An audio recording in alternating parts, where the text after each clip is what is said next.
for a year would be an impossible task. But for Pete Liner, the motivation of raising money for charity gave him all of the inspiration he needed to stay celibate for 12 months.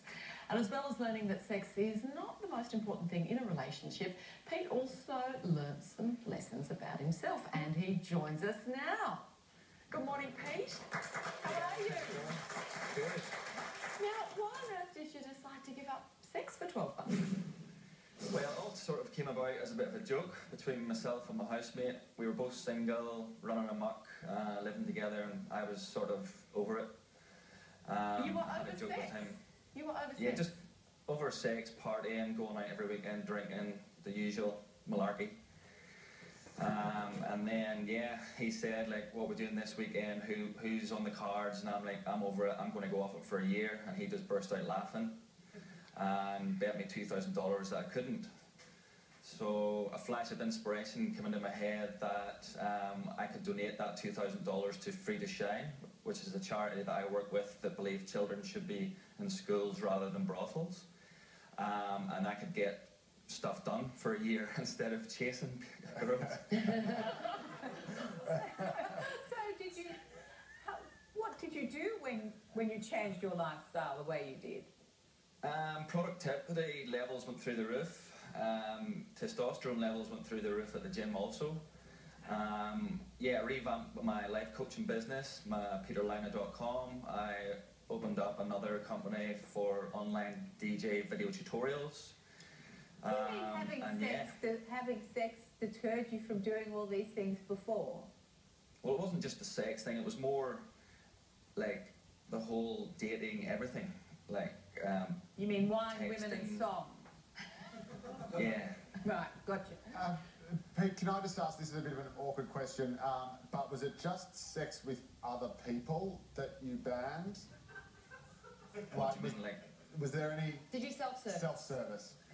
Oh yeah, lots of self-love. Sure, we did it the last 2 weeks. Oh. I'm glad we got that sorted out. But Pete, your flatmate though has sort of, you've decided that you can kiss. Is that right? You can kiss a partner and you can hold hands. So that's kind of nice. That was, well, that didn't work too well either, because one thing leads to another, and I nearly ended up breaking it. I was sort of seeing a girl at the start of the year, and it was just crazy. So I had to knock that in the head. But can't you have then, like, good conversations and have more time to get to know each other and that kind of thing? Yeah, well, that's what I've learned over the year. But the year's only, what, 8 days old? Yeah, but it took me, I'm a slow learner. Now, most married blokes would be sitting out there thinking, you know, no sex for a year, gee, it's not that impressive. Besides just talking to girls, I mean, I guess what else did you learn about yourself and learn about what you want in a partner? Because I suppose not giving in to that physical side, you'd have to really think about what you want mentally and spiritually, I guess. Yeah, definitely was a spiritual awakening this year. Just on that, what people were saying, like I've got inundated with messages saying that's nothing. I've went 5 years without sex, I've went 10 years without sex, and where's my paycheck and stuff, but like they don't see the bigger picture. Like there's 30 million people living in the sex slavery industry at the minute. 70% are women and 50% are children, so that's the bigger picture here. It's me doing something silly to raise awareness and money for a really good cause, so that's basically what it's all about. Good on you. Thank you so much for joining us here at Studio 10 News. And of course, if you want to donate money to Pete's very worthwhile cause, you can go to his Facebook page, which is Chastity for Charity. And there's hope for you yet, Joe. I could raise millions. It's still to come. It's still to come on Studio 10 News.